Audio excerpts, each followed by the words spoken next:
بسم اللہ الرحمن الرحیم۔ السلام علیکم۔ ایک مفتی صاحب کا بیان۔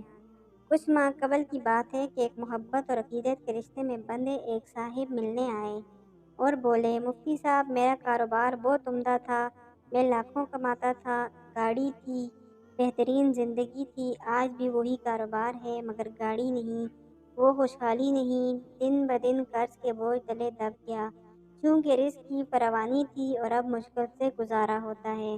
سنا ہے آپ روحانی علاج کرتے ہیں، چیک کیجئے کوئی جادو ٹونا اور بندش و نظر بد نہ ہو، کاٹ کیجئے، تعویذ دیجئے، وظیفہ دیجئے، تاکہ میں پھر سے وہی خوشحالی پر مبنی حالات میں لوٹ آؤں۔ میں بہت پریشان ہوں، یہ کہتے ہوئے صاحب رو پڑے۔ میں نے ان سے کہا، پریشان نہ ہوں، میں آپ کے گھر کے برتنوں پر دم کروں گا، خوشحالی لوٹ آئے گی۔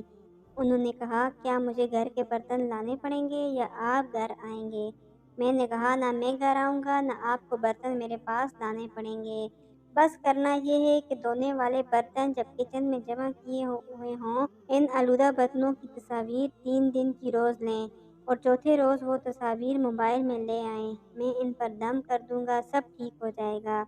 برتن دیکھے تو کسی برتن میں کچھ سالن تھا، کسی میں کچھ، یعنی رزق کھانا ضائع ہو رہا تھا اور دھل کر گندے نالے میں جا رہا تھا۔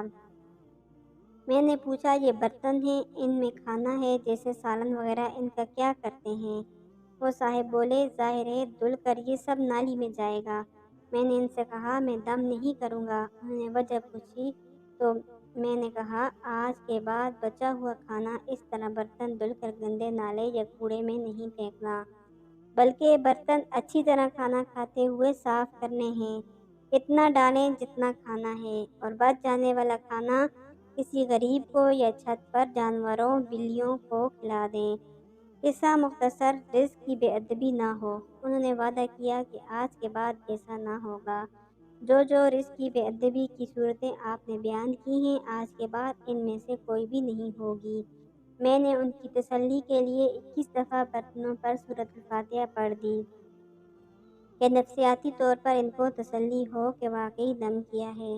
کچھ دن بعد وہ ملنے آئے اور مجھ سے گلے ملے اور رونا شروع کر دیا، ہاتھ چومے اور حد سے زیادہ عقیدت کا اظہار کیا اور بولے، مفتی صاحب اب میرا کاروبار بہت بہتر ہو گیا، بہترین اور بڑے بڑے آرڈر دوبارہ ملنا شروع ہو گئے، آپ کے دم نے تو کمال کر دیا۔ میں نے ان سے کہا، حضور اکرم صلی اللہ علیہ وآلہ وسلم کی حدیث کے مطابق رزق کی بے ادبی تنگ دستی لاتی ہے۔ آپ نے کاروبار بیان کیا، اس میں کوئی شرعی خرابی نہ تھی، آپ نماز بھی پڑھتے ہیں، تو مجھے اس وقت آئیڈیا ہوا کہ کہیں رزق کی بے ادبی کے شکار نہ ہوں۔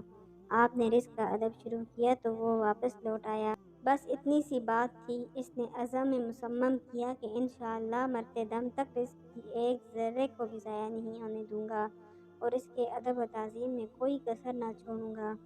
میں نے کہا، اگر تم نے واقعی ایسا کیا تو واپس گاڑی بھی آئے گی اور بینک بیلنس بھی آئے گا۔ اللہ پاک ہمیں رزق کا ادب کرنے کی توفیق عطا فرمائے، آمین ثم آمین۔ اگر آپ کو ویڈیو پسند آئی ہے تو لائک کریں، چینل کو سبسکرائب کریں اور بیل آئیکن کا بٹن لازمی بھی دبائیں تاکہ میری ہر آنے والی ویڈیو آپ تک بآسانی پہنچ سکے۔